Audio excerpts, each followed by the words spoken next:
Olá, gente, tudo bem? Vamos continuar com a nossa genética, vamos continuar com nossos estudos numa boa, sem problema nenhum. Senhores, nós vamos dar continuidade ainda na primeira lei de Mendel. Então, só para a gente dar uma lembrada, só para a gente ver o que acontece. Já falei para vocês que a primeira lei de Mendel é um gene por vez, tá? Eu vou ficar martelando até isso entrar na sua cabeça. Podia ser com dominância ou sem dominância, e hoje nós vamos falar de algo muito interessante que é polialelismo, ou também conhecido como alelos múltiplos, tá? É muito fácil da gente entender essa parte, é muito prazeroso, é bem perto das nossas características. Então não tem muito o que a gente discutir, ele é bem ele é bem facinho da gente ver. Então, vamos começar lá nossos slides. Dá uma olhada. Gente, o polialelismo, ou polialelia, ou alelos múltiplos, é um fenômeno que os genes possuem mais de duas formas alélicas. Tá? Ou seja, uma mesma característica pode ser determinada por três ou mais alelos, formas alternativas de um gene. É basicamente assim, senhores. Vamos misturar um pouco a genética com a evolução. Então, os cientistas, eles creem que no princípio da nossa existência, da existência da humanidade, os primeiros genes que surgiram foram os dominantes, tá? Então, vamos colocar lá como azão. Então, provavelmente, por causa até do ambiente, vamos falar de cor dos olhos, que é o que a gente sempre vem falando aqui. É, primeiro, os humanos tinham olhos castanhos, gene dominante, e tinham cabelos negros, né? Gene dominante. Com o passar do tempo, por mutação, surge o alelo recessivo, né? No caso lá da cor dos olhos, os olhos azuis. Então, os cientistas dizem que primeiro veio o dominante, depois o recessivo por mutação e depois a evolução fez com que ele permanecesse na nossa população, na nossa espécie. O problema é que os cientistas dizem assim, que não foi olho castanho e de repente, já deu um olho azul por ali. Não foi assim uma coisa já é, é, é, no pontapé. As mudanças foram gradativas. Então, provavelmente surgiu o olho castanho, depois um castanho mais claro, depois um cor de mel, depois os olhos verdes, depois um azul mais escuro, até surgir um azul mais claro. É assim que eles imaginam. Então, como eu vou ter várias graduações, eu vou ter vários alelos que vão competir no mesmo locus, né? Lembram-se o que era locus? Locus era onde eu encontrava o gene, o local dele no cromossomo. Por isso que eu coloquei essa figura que vocês estão vendo. Então, quando eu tenho apenas um dominante e um recessivo, eu só tenho três possibilidades de combinação. Ou seja, azão, azão, uma possibilidade, azão, azinho, segunda possibilidade, e azinho, azinho, terceira possibilidade. Agora, quando eu tenho mais de um alelo, na figura ali eu coloquei três, eu já aumento minhas chances, né? Porque eu posso ter azão A1, A1, A1, A2, A1, A3. A2, A1, A2, A2, A2, A3. A3, A1, A3, A2, A3, A3. Tá? Então eu já vou aumentar as minhas possibilidades, o que me dará alguns fenótipos diferentes. Então é isso que o polialelismo vem dizer. Melhor que a prática, né, melhor que a gramática, é a prática, já dizia o ditado. Dá uma olhada no que acontece no exemplo bem prático aqui. Ó. Um exemplo de polialelismo muito frequente são de coelhos. Né? Então está aqui, ó, os coelhos nós temos em 4 tipos. Observe bem a figura. Nós temos o coelho selvagem. Senhores, quando eu falo selvagem, não é coelho do mato, não é coelho que não quer ser domesticado, que pula na árvore, que é carnívoro, que te ataca. Selvagem é por causa da pelagem dele. Ele também pode ser conhecido como agute, tá? Na foto não aparece muito bem, ele aparece uma foto meio monocromática cinza, mas o selvagem, o agute, ele é rajado. Se você pegar o pelo dele, ele tem uma base branca, ou meio cinza e a ponta preta, tá?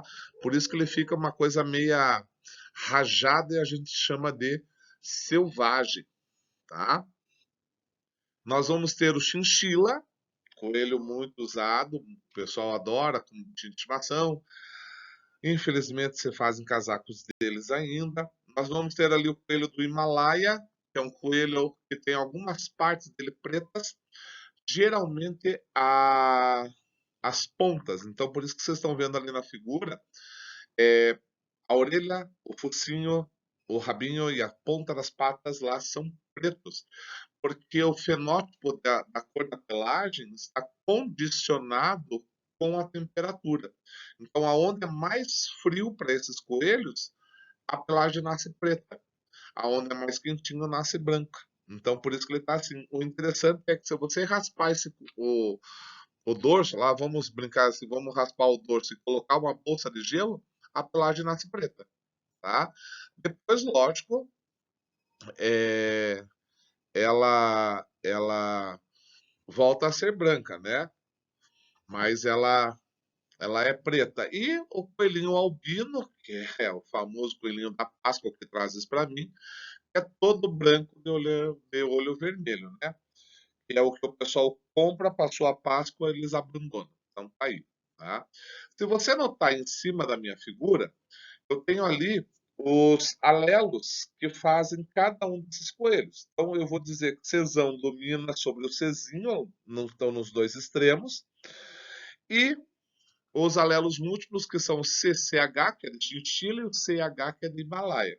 Então veja, para nós termos um coelho selvagem, ele pode ter os seguintes genótipos: Cezão, Cezão, homozigoto, e fazer heterozigose com qualquer outro alelo que esteja ali, porque como ele é dominante, ele sempre vai nascer selvagem. Ó. Cezão CCH, Cezão CH, Cezão Czinho.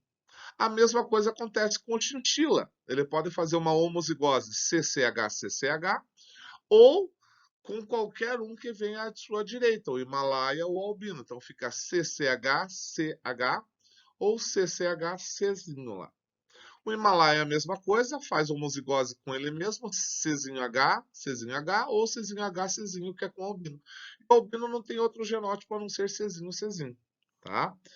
Ah, professor, mas eu vejo mais coelhos albinos por aí do que os outros tipos. Você vê por causa do comércio, né?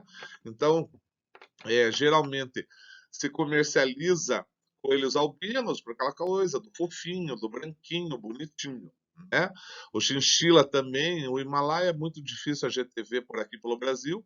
O selvagem é mais para corte, é, até mesmo para comer e muito pouco comercializado, né? Mas não é pelo fato de você ver ele se distribuindo por aí que ele não seja recessivo, tá? Isso é em coelhos. Eu não vou aqui ficar gastando para a gente fazer é, cruzamento. Isso eu vou fazer outra coisa. Em nós temos uma outra característica que é de alelos múltiplos. Olha aqui, ó, desculpa, olha só. Um polialelismo que afeta a gente, senhores, é o sistema sanguíneo, tá? Então, antigamente era proibido, era uma violação, era abominável você sequer abrir um cadáver, né? Então, que dirá falar sobre sangue? Depois, com a evolução da medicina, o pessoal começou a falar em transfusão de sangue. Só que antigamente as transfusões de sangue elas eram feitas assim pelo fator emocional, pois acreditava-se que as emoções estavam dentro do coração. Então era mais ou menos assim: se você gostasse de uma pessoa, o seu amor a salvaria. Se você a odiasse, o seu ódio a mataria, não poderia pegar o seu sangue. Tá? Lógico que com o tempo nós vamos ter um cientista, né, que vai descobrir que no nosso sangue existem proteínas que podem ou não ser compatíveis ou não a nossa, tá? E isso nós vamos falar daqui a pouco, que são as famosas transfusões de sangue, tá? Mas, porém, contudo, todavia, entretanto, nós sabemos que a gente produz essas proteínas porque tem que ter uma receita, né? Então, essa receita está vinculada a um gene. Então, o que que a gente descobriu? Que nos glóbulos vermelhos, na membrana dos glóbulos vermelhos, existem proteínas que são não reconhecíveis, tá? Então, acontece mais ou menos assim, ó. Vocês nunca se perguntaram, por exemplo, por que que o nosso glóbulo branco não ataca as nossas células, tá? O nosso glóbulo branco vai atacar os invasores, mas não ataca nossas células, porque ele reconhece uma proteína de membrana dessas células. Então ele já tem esse código, para ele é familiar, ele não ataca. Caso esse leucócito fique louco, bobo, ele começa a atacar tudo quanto é célula do nosso corpo, e isso nós chamamos de leucemia, tá? Mas, via de regra, ele não ataca. Então, essas proteínas, elas têm que ser fabricadas para ficar na nossa membrana. E se elas são fabricadas, elas têm uma receita. Essa receita nós vamos determinar via genética, tá? Então, eu sei que vocês já estão pensando o seguinte: nossa, eu estou lendo aqui sistema BO, mas eu sei, por exemplo, que eu sou sangue tipo A positivo. Quando você fala isso, eu sou sangue tipo A positivo, você está falando dois sistemas. O sistema BO, que nós vamos ver agora, e o fator RH. Positivo e negativo é fator RH. Então, agora, nesta aula, eu só vou falar do sistema BO. O sistema RH é uma próxima aula. Então, esqueça por enquanto positivo e negativo, tá? Vamos ficar só nesse sistema BO. Então, o sistema BO, que é o sangue tipo A, B, AB ou O, eles são determinados por três alelos diferentes, tá? Que é o que eu vou colocar: isão A, isão B e izinho. Isso aqui, gente, você lembra quando eu comecei a primeira lei de Mendel, que eu falei assim, olha, você pode chamar de qualquer letra? Aqui não. Aqui sempre será assim. Foi determinado e ficou e pronto, acabou. Tá? Sendo que isão A e isão B, eles não dominam entre si, eles são iguais. Já coloquei em amarelo para você não se perder. O isão A domina sobre o izinho e o isão B domina sobre o izinho. Tá? Então, eles não sofrem dominâncias entre eles, mas eles dominam o izinho. Tá? Professor, isso quer dizer o quê? Isso quer dizer uma importante tabela, que é o que eu vou mostrar para vocês agora. Me acompanhe. Essa tabela aqui é muito importante. Você tem que saber de cor. Ninguém, nenhum vestibular vai falar essa tabela para você. Ninguém vai fornecer. Então é bom você saber cor. Então o que que acontece? Acontece o seguinte, me acompanha ali na terceira coluna que diz antígeno ou aglutinogênio nas hemácias. O pessoal descobriu que muitas hemácias de algumas pessoas têm esse antígeno A. Estão vendo que parece um espinho verde? Esse antígeno, gente, ou aglutinogênio, é a proteína, tá? Então, o pessoal percebeu que quem tem o antígeno A nas suas hemácias só pode ser do grupo sanguíneo A, tá certo? Antigamente eles também chamavam de antígeno alfa, tá? Sem problema nenhum, tá? Então antígeno A, antígeno alfa, a mesma coisa. Embaixo, pessoas que têm nas suas hemácias o antígeno B, tá? Então lá, olha, uma bolinha meio azulada, só podem pertencer ao grupo B. Muito fácil. Mas foi descoberto que tem pessoas que nas suas hemácias têm tanto o antígeno A quanto o antígeno B. Então foi chamados de grupo AB. Eles possuem os dois tipos nas suas membranas das hemácias. E tem um pessoal que não tem antígeno nenhum, suas hemácias são careconas. Tá? Não tem nem a A nem a B. Tá? Se a A é chamada de alfa, a B é chamada de beta. Então eles não têm nada. Esse grupo aqui foi chamado de grupo O ou grupo 0, tá bom? Então não se assuste se algum vestibular eles quiserem te passar a perna e te chamarem de grupo 0, tá bom?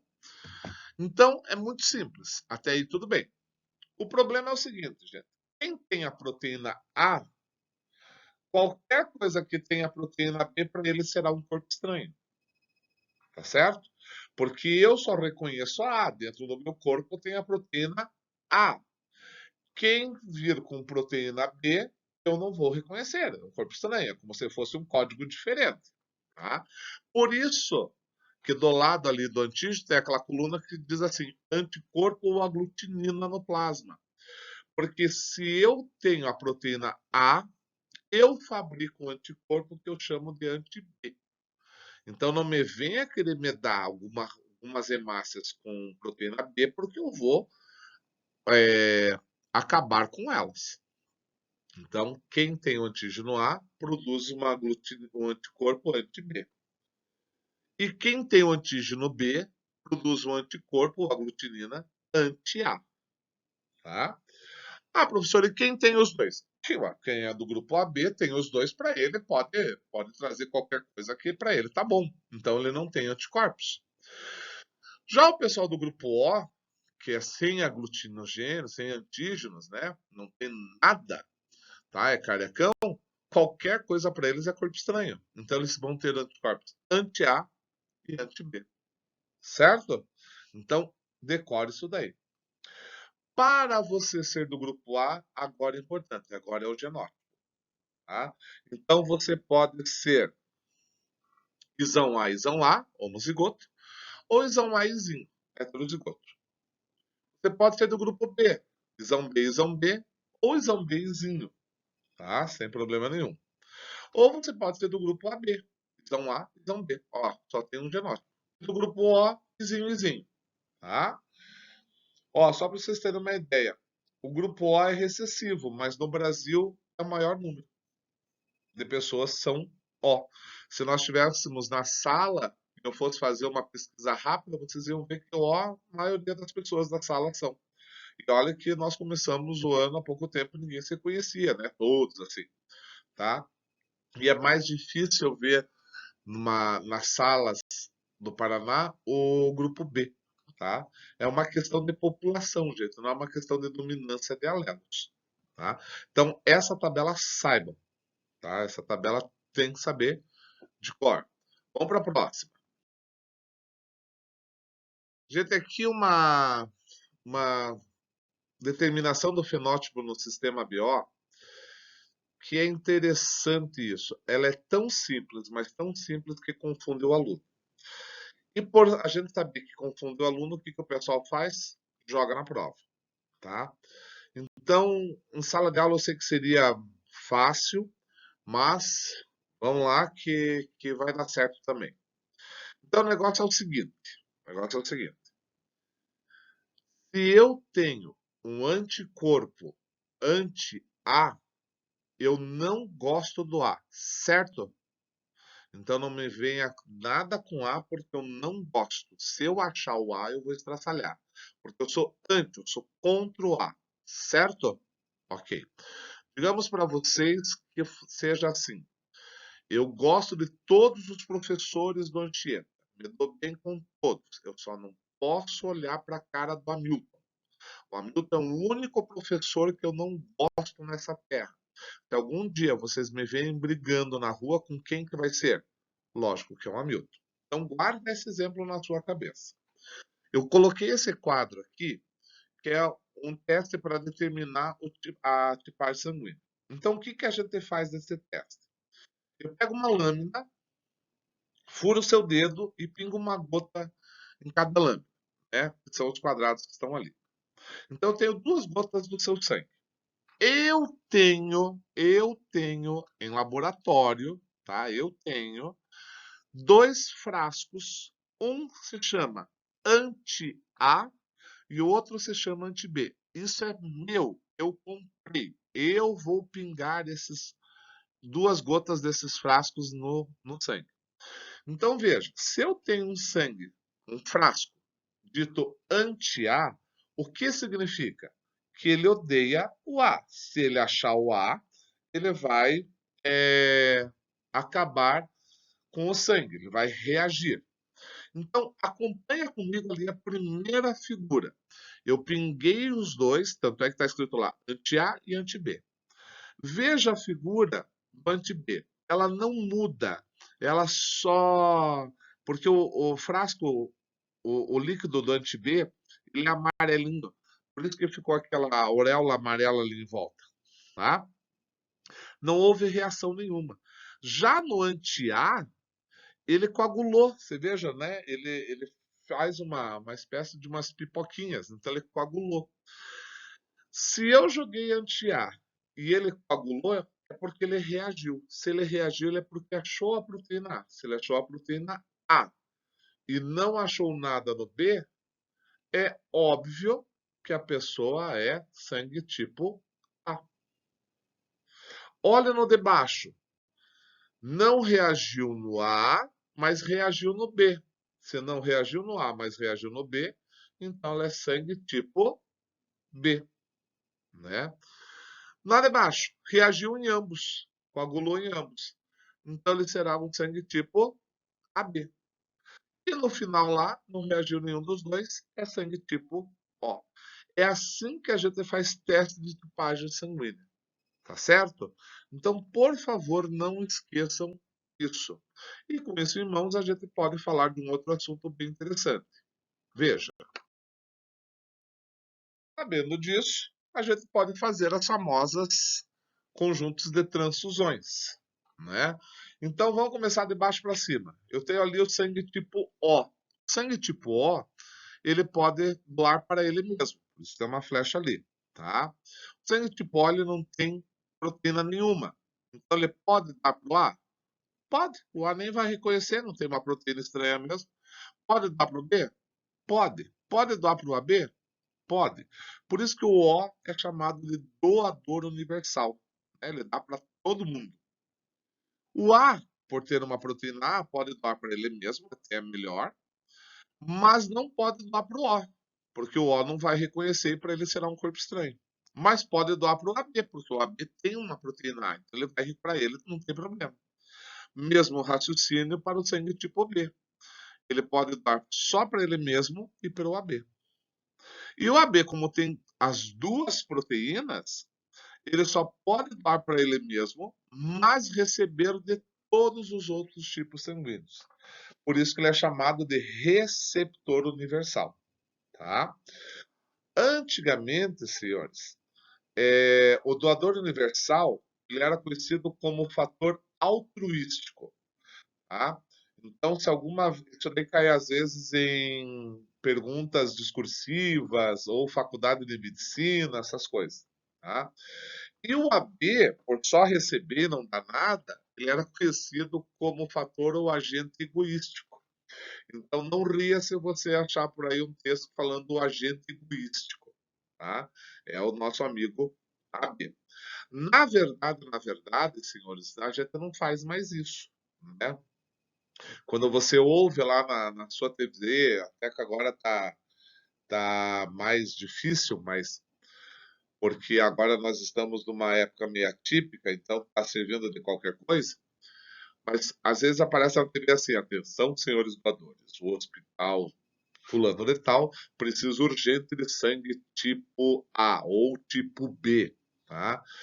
Na verdade, quando você pede na comunidade isso, não quer dizer que o paciente vai esperar você doar. O hospital já está usando no banco, só que o paciente fez um empréstimo naquele banco de sangue. E esse empréstimo precisa ser pago, não vai ser pago pelo doador, vai ser pelo paciente, mas sim por um doador. Alguém vai lá pagar a dívida dele.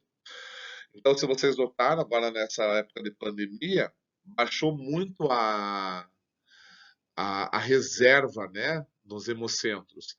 Por isso que falaram para voltar a doar, porque o estoque já estava ficando baixo e se tivesse uma emergência, às vezes não teria. Mas, na verdade, hoje o que a gente faz com pacientes é o seguinte: se o paciente é sangue tipo A recebe A, se é tipo B recebe B, se é AB recebe AB, se é O recebe O, tá? Aquela parte ali de A é a B, vamos trazer qualquer coisa, não é assim a revelia, só em casos emergenciais. Caso não tenha, vai lá, ainda bem que o cara é receptor universal, vamos doar todos, certo? Senhores, melhor que a gramática é a prática. Então eu resolvi fazer um exercício para vocês. Vamos lá para ele? Me acompanhem.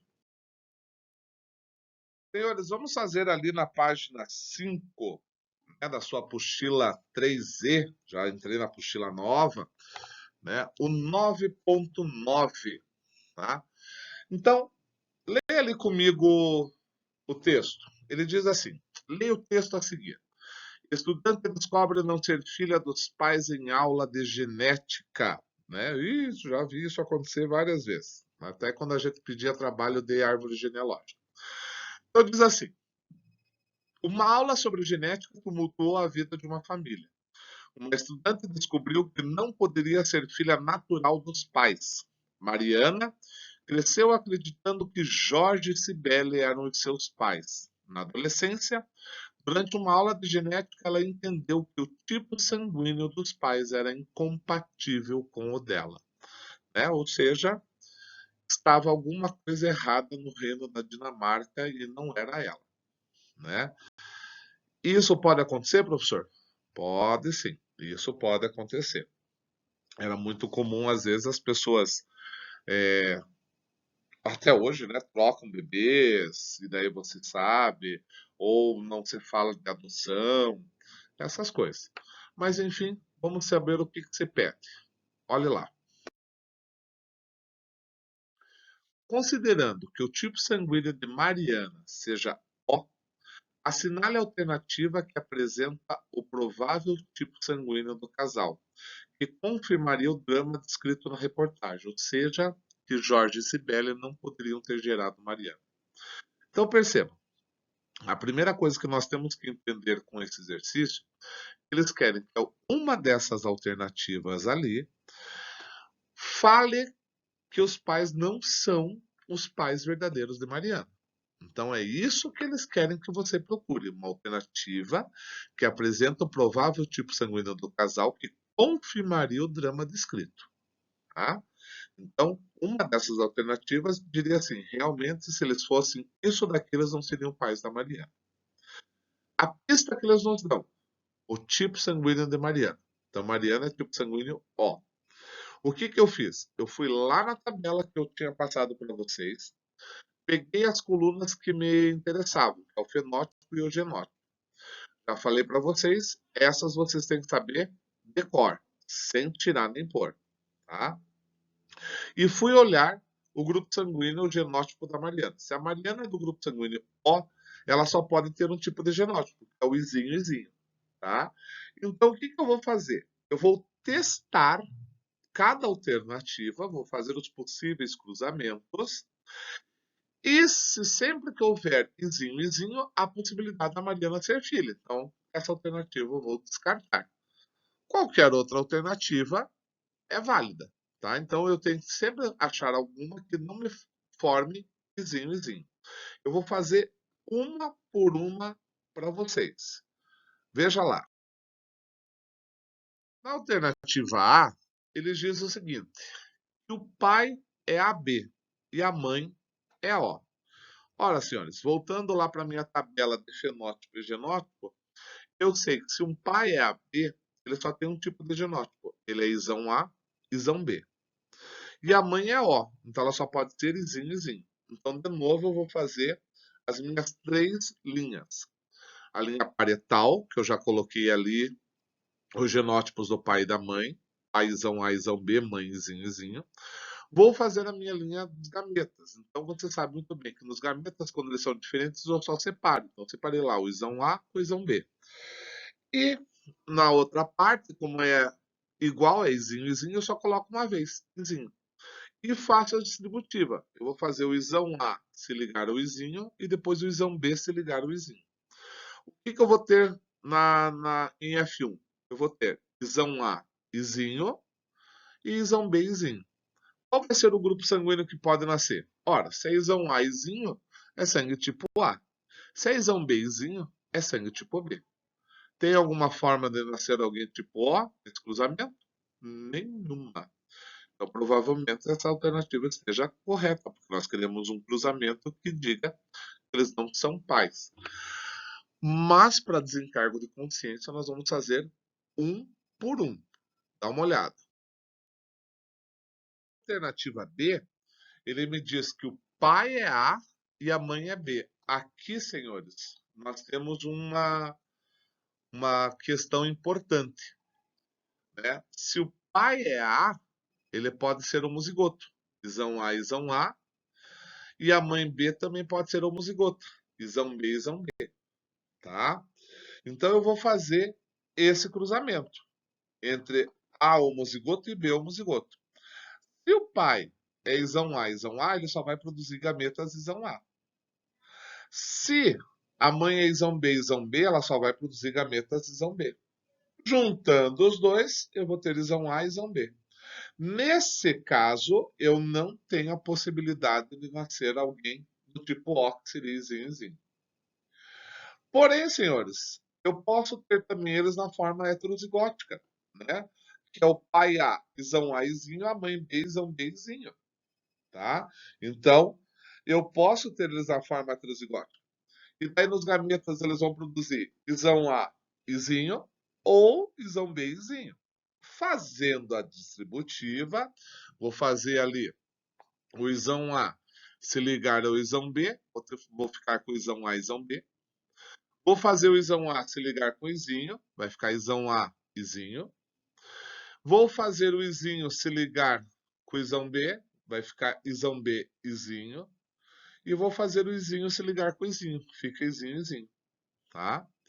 Então veja, nesse caso, formou-se Izinho, Izinho, que seria o O, tá? Então essa possibilidade está fora de cogitação. Porque se formou a Mariana, eu quero uma possibilidade que ela não tenha esses pais, isso daí já está errado para mim. Inclusive, gente, eu quero fazer aqui um parênteses nesse exercício. Esse cruzamento que eu acabei de fazer, quando eu tenho pai e mãe, A e B, né? Podia ser ao contrário, pai e B, mãe A, não tem problema. Mas se eu tiver assim, A e B, e ambos forem heterozigotos, notem lá em F1 a formação, ó. Quando é isão A, isão B, é AB. Quando é isão Azinho, é A. Quando é isão Bzinho, é B. E quando é izinhozinho, é O. Então, às vezes, eles fazem essa pergunta pra gente. É possível um casal ter 4 filhos, cada um de um grupo sanguíneo diferente? Sim, é possível. Basta os pais serem ou sangue tipo A ou sangue tipo B, porém, ambos heterozigotos. Eles podem ter filhos dos 4 tipos sanguíneos diferentes. E daí, nesse ponto, eu quero abrir mais um parênteses para vocês antes de terminar esse exercício. O teste de paternidade que era usado antigamente, era só com grupamento sanguíneo, ele não dizia quem era o pai. O teste sanguíneo para paternidade, ele elimina um possível candidato. É o que nós estamos fazendo nesse exercício aqui. Mas ele não diz para a pessoa, olha, você é o pai, ponto final, e fique quieto. Quem faz isso é o teste de DNA. O teste de DNA faz, ele diz quem é o pai, né? Então, às vezes você vai para o teste sanguíneo por causa de ele ser mais rápido e fácil, tá? E já elimina a possibilidade. Não conseguiu eliminar, parte para o DNA. Aí, tudo bem, tá certo? Ah, professor, mas ninguém segue esses passos. Às vezes vai para o DNA direto. Sim, é uma opção sua, né? Mas você lembra aquela época que tinha um apresentador de TV que faz até hoje teste de DNA? Então, certa feita, uma mulher acusava 11 caras de serem pais da criança dela, né? Ele fez DNA em todos porque é programa e tem que dar ibope, coisa e tal. Mas na vida real a gente não gastaria tanto dinheiro. Você eliminaria os possíveis pretendentes e depois, se fizesse com alguém lá, fazer o DNA. Então veja que é possível você ter um grupo sanguíneo diferente dos seus pais. Tudo bem? Vamos para a próxima alternativa. Alternativa C, eu tenho pai B e a mãe B, tá? Então, o que que eu vou fazer? Ambos são Bs, eu só tenho duas possibilidades. Ou ambos homozigotos, ou ambos heterozigotos. Eu sempre faço assim, gente. Eu passo dos extremos. Ah, professor, você não vai fazer um homozigoto e outro heterozigoto? Se aparecer já no primeiro ali, que eu não quero, eu já nem faço mais. Então, eu vou fazer o primeiro, os extremos. Ambos homozigotos, isão B e isão B. Só vão produzir gametas isão B, portanto, só vão ter em F1 isão B, sangue tipo B. Não nasce nenhum O. E outros extremos, ambos heterozigotos, isão B izinho, isão B izinho. Vão produzir os dois tipos em gametas, isão B ou izinho. E eu tenho ali o F1, aquilo ali, ó, isão B, isão B, isão B izinho, isão B izinho, izinho, izinho. Opa, apareceu o izinho, izinho, que é a Mariana, que é o grupo O. Não quero, essa alternativa para mim está errada, infundada. Tudo bem? Na alternativa D, ele já me fala em pai, grupo O, e mãe, grupo A, né? Então, vamos lá. Pai O só tem uma chance, izinho, izinho. A mãe A, vamos colocar as duas possibilidades. Ou ela é homozigota, isão A, isão A, e daí se cruzar com o pai, izinho e mãe, isão A, só vai nascer filho do grupo A, isão A, izinho. Porém, se a mãe for heterozigota, olha ali como é que fica o cruzamento. Eu vou ter paizinho, izinho, mãezão, aizinho. O pai só faz um tipo de gameta, izinho. A mãe fabrica os dois. Aplicando a distributiva, eu vou ter isão, aizinho, grupo A, izinho com izinho, grupo O. Então, essa alternativa está eliminada. Não tem nem cabimento. E a alternativa E, gente, eles só trocaram da alternativa anterior lá. Colocaram o pai, agora B, a mãe A, né? Grande coisa. Antigamente era o pai A, mãe B. Os cruzamentos serão iguais, né? Eu até só copiei. Então tá lá, tá bonitinho, é só você ver. E novamente, se eu tiver ambos heterozigotos, eu vou ter os 4 grupos sanguíneos e vou ter o aparecimento do izinho, que é o grupo da Mariana, grupo O. Não me interessa em nada. Portanto, a resposta certa desse exercício é a letra A, né? A letra A, que diz para nós que a Mariana só não pode ser filha deste casal se o pai dela for AB e a mãe for O. Tá certo? Tá lá na alternativa A. Bem bonitinho, né, gente? Bem facinho esse exercício. Assim você pode fazer com todos. Certo, gente? Essa foi nossa aula sobre polialelismo. Falei para vocês que era fácil, estava muito próximo de nós, grupamento sanguíneo, né? Não esqueça sobre a tipagem sanguínea, transfusões e principalmente decore os genótipos de cada grupo do sistema BO. Senhores, não deixe de fazer os exercícios. Vão fazendo, vão se atualizando, porque qualquer hora dessa tudo acaba e daí não vai, às vezes não vai dar tempo de correr, certo? Então mantenha o seu foco, mantenha a sua disciplina e até a próxima aula, gente. Beijo para vocês. Tchau.